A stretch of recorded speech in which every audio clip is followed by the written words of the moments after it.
آپ نے سنا ہوگا حضور نے سورہ رحمان کے بارے میں فرمایا ہے، سورۃ الرحمن عروس القرآن، یہ سورہ رحمان جو ہے یہ قرآن کی دلہن ہے۔ جیسے دلہن کو آپ خوشنما لباس پہناتے ہیں، آراستہ پیراستہ اس کو گہنے اور اس کو زیور پہناتے ہیں، تو جس طریقے سے سجاتے ہیں آپ دلہن کو، اللہ تعالیٰ نے ایک سورت قرآن مجید میں یہ ایسی رکھی ہے سورہ رحمان کہ اسے خوب سجایا ہے۔ اس میں الفاظ کا در و بست، اس کا اپنا ایک ڈیوائن میوزک ہے۔ وہ تو اللہ تعالیٰ قراء جو ہے خاص طور پر مصر کے قراء، اللہ تعالیٰ ان پر رحمت نازل فرمائے، ان کی خطاؤں سے درگزر کرے۔ جس طرح قرآن کے انٹرنسک میوزک کو انہوں نے واضح کیا ہے۔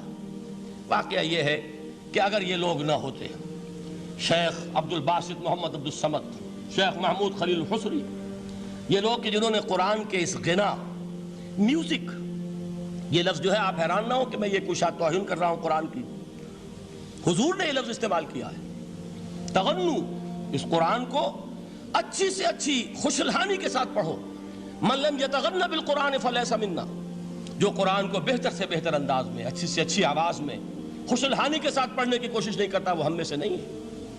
بلکہ ایک مرتبہ حضور رات کے وقت آپ گشت پر تھے اپنے ساتھیوں کے حالات معلوم کرنے کے لیے۔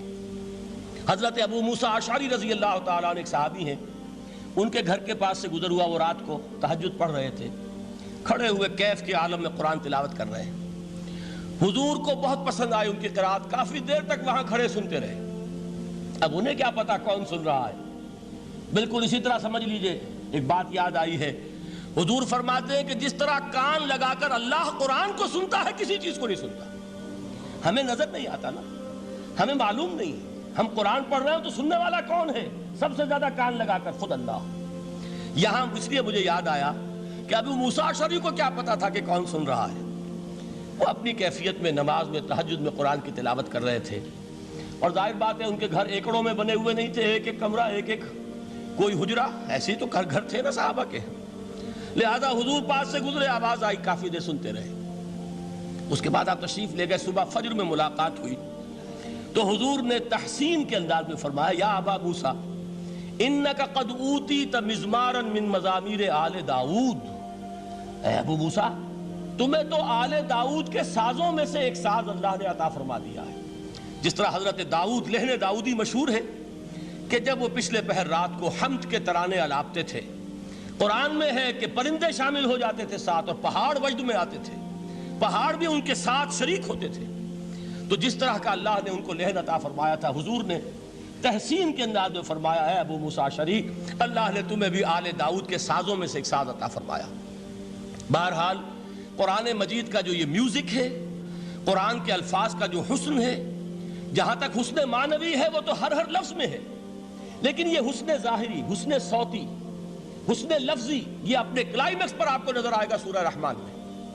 لیکن قرآن میں یہ سورت اس اعتبار سے بھی ممتاز ہے، اس کی 4 آیات پر ذرا توجہ کریں گے، عجیب حقائق سامنے آئیں گے۔ جہاں یہ قرآن مجید کے حسن صوت اور حسن لفظی کی معراج ہے، وہیں اس کی پہلی 4 آیات میں 4 چوٹی کی چیزوں کا ذکر ہے، سب سے اونچی چیزیں۔ پہلی آیت کیا ہے؟ الرحمن، ایک آیت ہو گئی۔ رحمان کیا ہے؟ اللہ کا نام ہے۔ کبھی آپ نے غور کیا اللہ کے ناموں میں سب سے پیارا نام کون سا ہوگا؟ رحمان۔ کیوں؟ اس کا مادہ کیا ہے؟ رحمت۔ ہمیں سب سے بڑھ کر جس چیز کی ضرورت ہے وہ کیا ہے؟ رحمت خداوندی۔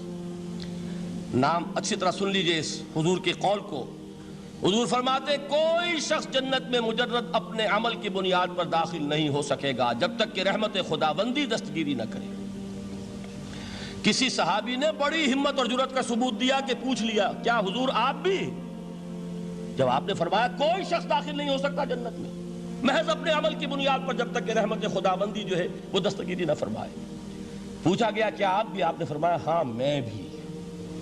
آپ انداز کیجئے کہ اگر محمد الرسول اللہ بھی رحمت خداوندی کے ضرورت مند ہوں تو تاب دیگراں چہ رسد، ہماری تو سب سے بڑی ضرورت رحمت خداوندی ہے۔